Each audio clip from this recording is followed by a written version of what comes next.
ہماری موت ہوتی ہے تو کیا ہوتا ہے ہمارے ساتھ، روح کے ساتھ کیا ہوتا ہے، قبر میں کیا ہوتا ہے؟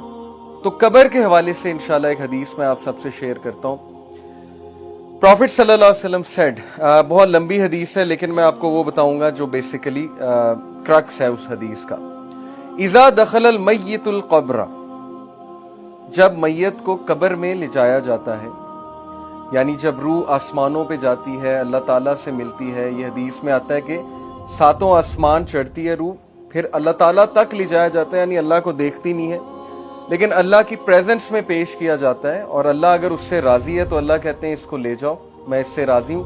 اگر اللہ ناخوش ہے، راضی نہیں ہے، تو پھر کہتے ہیں کہ تھرو ہم، اس کو پھینک دو یہاں سے، اور پھر اونچائی سے اس کو پھینکا جاتا ہے روح کو قبر تک۔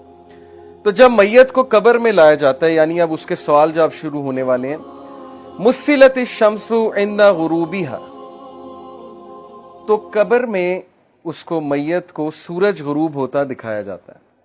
جیسے عصر کے ٹائم پہ نہیں آپ نے دیکھا، سورج جب غروب ہو رہا ہوتا ہے ایک دم خیال آتا ہے کہ نماز پڑھنی ہے۔ فَيَجْلِسُ يَمْسَحُ عَيْنَيْهِ، تو وہ اپنی آنکھیں ملتا ہے، جیسے ہم سو کر اٹھتے ہیں نا اپنی آنکھیں ملتے ہیں، تو وہ اپنی آنکھیں ملتا ہے اور دیکھتا ہے کہ سورج غروب ہو رہا ہے۔ وَيَقُولُ، تو وہ کہتا ہے دعونی اصلی، کہ مجھے نماز پڑھنے دو، عصر کا وقت جا رہا ہے، مجھے نماز پڑھنے دو۔ تو فرشتے مسکرا کر کہتے ہیں کہ وہ ٹائم ختم ہو چکا ہے، نماز کا ٹائم اب ختم ہے، اب نماز نہیں پڑھنی، اب حساب کتاب ہوگا۔ تو اسکالرز یہ حدیث کوٹ کر کے یہ کہتے ہیں کہ دیکھیں دس شوز کہ اس بندے کی پریفرنس کیا تھی، اس کی فکر کیا تھی جب وہ دنیا میں تھا۔ سورج غروب ہوتے ہی اسے پہلا خیال یہ آیا ہے کہ میری نماز نہ رہ جائے، کہیں عصر کی نماز نہ رہ جائے تو میں عصر کی نماز پڑھ لوں، اس کے بعد بات چیت کرتے ہیں۔ یعنی اس کا کانشیس ابھی تک نماز کے اندر ہے۔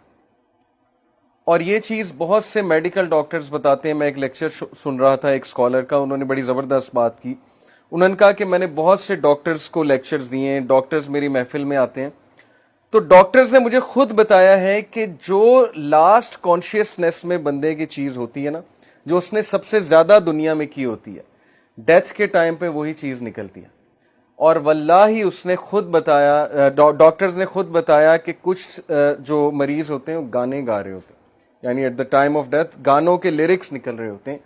تو یہ میڈیکل سائنس بھی یہی بتاتی ہے کہ ہمارے نیورونز کے کنیکشنز سٹرونگ جب بن جائے نا کسی چیز کے حوالے سے، ظاہر ایک بندہ ایک خاص محفل میں بیٹھ رہا ہے، اس میں ایک خاص طرح کی باتیں سن رہا ہے یا کر رہا ہے، تو اس کے نیورونز کے کنیکشن ان باتوں کے مطابق بن جائیں گے، اور پھر اس کے کانشیسنیس میں وہی چیز ہوگی، اور جب بھی وہ انکانشیس ہونے لگے گا تو کانشیس کی وہی چیز ریپیٹ ہوگی جو اصل میں وہ کرتا ہے۔